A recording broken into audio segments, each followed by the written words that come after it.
Postado no Medium, site de publicações autorais sobre temas diversos. O texto é um dos mais recentes da onda Child Free a gerar discussões acaloradas na internet em torno do tema: quais os limites para estabelecimentos, empresas e até mesmo pessoas restringirem a presença e a interação com crianças. Em setembro, o assunto voltou à tona quando usuários elogiaram a companhia aérea Japan Airlines por identificar onde bebês de até 2 anos estarão sentados em seus voos, para que os demais passageiros possam levar isso em conta ao escolher seus assentos na hora do check-in. Ainda é socialmente aceito ser intolerante a crianças, mas se você fizesse isso com qualquer outro grupo, negros, homossexuais, seria corretamente taxado de racista ou homofóbico. Estávamos indo de ônibus para Paraty e eram 7 horas da noite quando eu e meu filho conversávamos sobre o que a gente estava vendo, assim como muitas outras pessoas do ônibus conversavam, conta. Mas a moça na nossa frente queria que eu fizesse ele calar a boca. Entendo que ela estivesse cansada, talvez planejasse dormir. Mas o que vou fazer? Botar fita crepe na boca do meu filho. Parar de fazer o que os demais adultos faziam àquela hora, quando não estavam no celular. Acho que a voz infantil desperta algum gatilho nas pessoas. O que é essa criança que não me pertence? O curioso é que não estamos em uma sociedade de adultos bem comportados, pelo contrário. Mas é diante de uma criança vulnerável que as pessoas soltam os cachorros. A origem do termo child free remete a pessoas que querem reconhecido seu direito de não ter filhos, mas o conceito foi se expandindo para a ideia de restringir, ou vetar, o contato com crianças. Na página costumam nos atacar bastante, dizer que temos raiva de crianças, mas é só a defesa do direito de não ter filhos e contra essa pressão social que acompanha as meninas desde cedo, prossegue Ana. Ela também discorda da comparação com outros grupos alvo de preconceito. A gente ouve muito essa comparação, mas a infância é só uma fase da vida, e a pessoa vai deixar de ser criança um dia. É 1% de espaços que não querem crianças, perto dos 99% que as aceitam. Acho injusto dizer que isso quer dizer que queremos proibir as crianças, na sociedade. Elas têm direitos como qualquer pessoa, mas alguns lugares podem ter restrições para quem procura sossego. Entre esses lugares estão, por exemplo, resorts e restaurantes exclusivos para maiores de idade, com oferta de muita tranquilidade, elegância e opções de lazer voltadas apenas para o público adulto.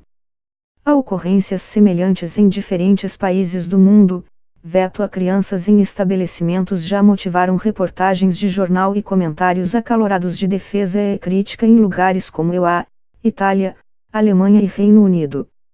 Em 2018, na ilha alemã de Rügen, um restaurante proibiu crianças menores de 14 anos no horário do jantar, depois que um grupo de jovens danificou sua despensa e porque queria oferecer um oásis de paz aos clientes. Em Roma, 2 anos antes, um restaurante vetou a entrada de menores de 5 anos, descrevendo-os como terrores incontroláveis. No EUA, um restaurante da Carolina do Norte que em 2017 também limitou o ambiente a crianças acima de 5 anos disse ter tido um aumento notável no número de reservas. Comentando um desses vetos, um articulista do jornal britânico Guardian opinou que se o seu filho é estúpido em público e você, pai, não faz nada a respeito, então você é mais estúpido ainda. Mas eu imploro, quando se trata de regras para jantar, não vamos fazer dos estúpidos o fator determinante. Porque, acredite ou não, depois de ter filhos, você não desenvolve automaticamente o desejo de ficar em casa todas as noites. Às vezes você tem vontade de sair e fazer uma boa refeição, como um ser humano normal. E, talvez o mais importante, se você não permite crianças em restaurantes por causa do comportamento delas, está criando um monte de crianças que nunca saberão como se portar em restaurantes. De volta ao artigo do Medium que abre esta reportagem, a autora, que assina como Tracy Byfree, vê uma perturbadora tendência em público: crianças tentam falar comigo ou chamar minha atenção olhando para mim ou dizendo olá, e seus pais parecem tolerar esse comportamento. O que aconteceu com ensinar as crianças a não falar com estranhos? Vou continuar a desviar meus olhos. Eu não quero falar com seus filhos, diz. Existe um movimento legítimo de mulheres que defendem o direito de não ter filhos e lutam contra a maternidade compulsória ou a romantização da maternidade, rebate Sila Santos.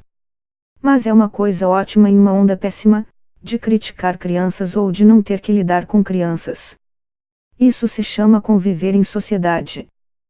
Se você está no espaço público, tem que conviver e tratar bem, engolindo seu descontentamento, como faz qualquer pessoa madura. Como as crianças não se defendem sozinhas, e só recentemente a infância foi reconhecida como uma fase de desenvolvimento, até mesmo muitos pais não entendem que elas são pessoas que estão aprendendo como é o mundo. Tiago Queiroz lembra que essa reação à presença de crianças acaba dificultando a convivência social de algumas famílias. Se uma pessoa quer até pagar a mais para se sentar longe das crianças no avião, tudo bem, mas o que fazer com aquela criança que vai estar chorando? Vamos constranger a família dela. Se trata de proteger a infância, deixando as crianças serem crianças, mas também de proteger os pais e mães da experiência de se sentir constrangido na rua, argumenta. Sou mãe e entendo que ninguém é obrigado a aguentar o filho dos outros, ainda mais crianças de pais que não dão limites.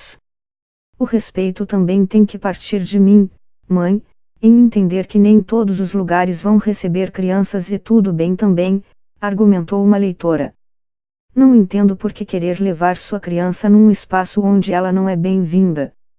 Tem lugares que não são recomendáveis para crianças. Crianças não podem tudo, afirmou outra. Mas quanto melhor o ambiente for preparado para receber as crianças, melhor ele receberá todos os cidadãos em geral, defende o advogado Pedro Artung, coordenador do programa Prioridade Absoluta, da entidade de defesa dos direitos infantis Alana. É algo pragmático, cidades child-friendly, amigáveis às crianças, têm índices de desenvolvimento mais altos e são melhores para todos, explica ele. Calçadas que permitam às crianças correr e às mães passearem com seus carrinhos, por exemplo, são calçadas boas para todos. É uma estratégia de política pública e faz com que a criança seja vista não como objeto da família, mas como um cidadão com liberdade de ir, vir e permanecer nos lugares. Ele argumenta, ainda, que a Constituição brasileira e o Código de Defesa do Consumidor garantem às crianças os direitos de frequentar espaços públicos e privados de prestação de serviços.